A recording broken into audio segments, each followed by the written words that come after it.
How to disable proxy settings in Windows 11.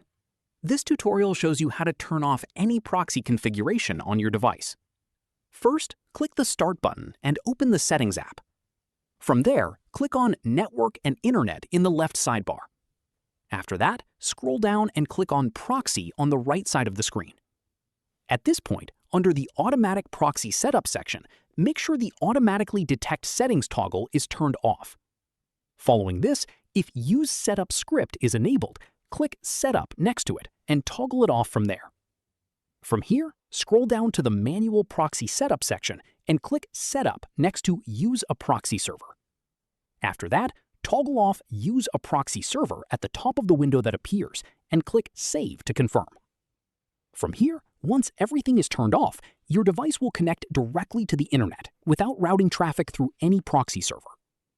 Finally, if your connection was previously slow or restricted due to a proxy, you should notice things returning to normal straight away once all the settings are disabled. That's how you disable proxy settings in Windows 11.